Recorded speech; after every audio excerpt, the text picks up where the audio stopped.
After studying this module, you shall be able to 1.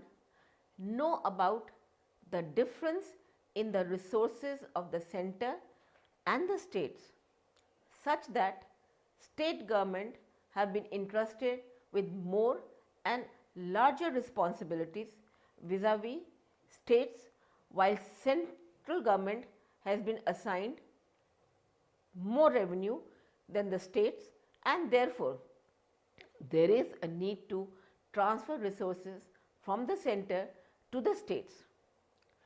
Different states have differential needs and capacities, and therefore there is a need to treat different states differently while transferring resources to the states. Secondly, identify the imbalance between the financial resources of the center and the states as a basic cause of vertical imbalance between the center and the states. The existence of institution of finance commission to correct this imbalance, horizontal imbalance among different states in terms of difference in area, population, level of economic and infrastructure development, etc.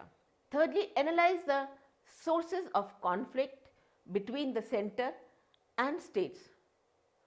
Formula and criterion adopted by the 12th and the 13th Finance Commission with regard to transfer of resources from center to states, and also division of resources transferred from the center among different states.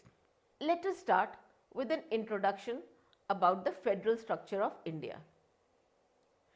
India has a federal structure in which a clear distinction is made between the functions and sources of revenue of the union and states. However, the residual parts belong to the center.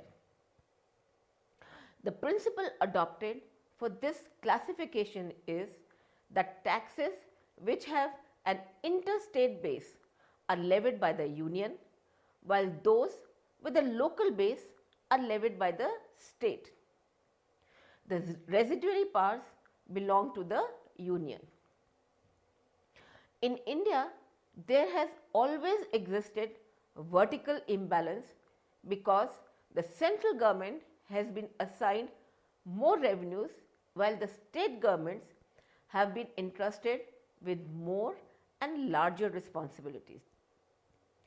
Correcting vertical imbalance therefore necessitates transfers from the central government to the state governments taken together. There are 29 states and 7 union territories in India, which differ significantly in area, size of population, income, tax base, forest and mineral wealth, etc. At the same time, there are different capacities and needs of the states. Differential needs and capacities of different states, what we may call horizontal imbalances, need to be corrected while transferring resources from the center to the states. To discuss vertical imbalance, let us start with the responsibility and resources of the center and the states. According to the Constitution, the center has to concern itself with the most generalized features of the Indian economy, such as the defense from foreign aggression, creation and maintenance of banking system, railways and ports, as well as facilities for national economic planning with the regulation and development of large scale industries, exploitation of mineral resources, regulation of foreign trade, etc. On the other hand, the states are concerned with important aspects of the life of the people, such as the maintenance of law and order, the construction and maintenance of irrigation, power, road transport, etc. The development of educational and health facilities, the promotion of primary sector such as agriculture, fisheries, forest, and secondary sector, for example, tiny, small and medium industries. Financial resources of the center and the states. The Constitution provided for different types of financial resources to carry out these responsibilities. The Union is entrusted with the power to tax personal incomes and profits of companies, excise duties and custom duties. In a rapidly developing economy, these are the most productive taxes in the country. In the case of the states, land constitutes an important base of taxation. Apart from the fact that in a densely populated country like India, the volume of land coming under tax remains almost stationary. There is hardly any scope of growth in this source of revenue. Various taxes on commodities and services like sales tax, state excise duties, duties in electricity rates, motor vehicle tax, etc. can be quite productive. Since taxation of industrial and commercial properties has been the preserve of the center, and as a result of economic development, there has been tremendous expansion in the base of industrial and commercial property, income and wealth. Financial resources of the centers have grown tremendously. At the same time, while rapid industrial development boosted central excise duty collection, expansion of imports pushed up custom duty collection. This seems to have given buoyancy to the central revenue, which was not available to any tax head assigned to the states except sales tax. However, recently there has been a significant increase in one source of state revenue, namely registration fee from transfer of immovable property.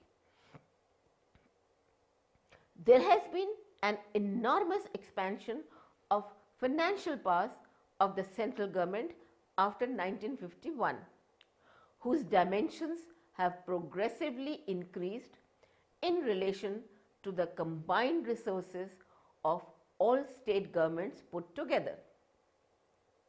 For instance, the current tax revenue of the center have risen from rupees 360 crore in 1950-51 to rupees 65,000 crores in 94-95 and to rupees 11 lakhs 58,906 crores in 2013 and 14 budget. On the other hand, current revenues of the states, excluding transfers from the center, have risen from rupees 200 crores in 1950-51 to rupees 53,400 crores in 1994-95 and rupees 7,63,851 crores in 2013-14 budget. The rate of growth of revenue of the center is much faster as compared to that of the states. But then the center has only limited functions to perform, while the functions of the states are almost unlimited. Now we will discuss how the vertical imbalance can be corrected. Indian Constitution itself is responsible for the existence of a financially strong center and weak states. Before partition, there was a growing consensus in favor of the corporation tax and export duties to be included in the divisible pool. This was the case made out before the Sarkar Committee known as the Expert Committee on Financial Provisions. It was partition which alerted the Constituent Assembly against possible dangers to the unity of India arising from the divisive forces. Its effect is reflected in the strong center theme which runs through the Constitution.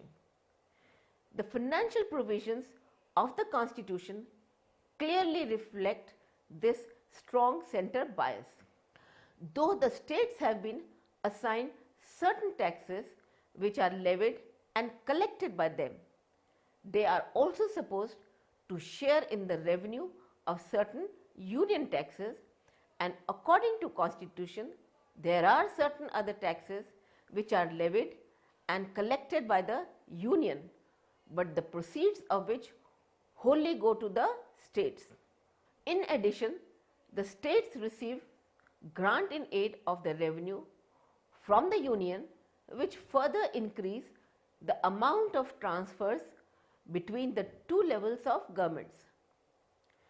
The transfer of resources from the central government to the states is an essential feature of the present financial system of India. Under the provision of Article 280 of the Constitution, the President is required to appoint a finance commission for the specific purpose of devolution of non-planned revenue resources. The functions of the commission are to make recommendations to the President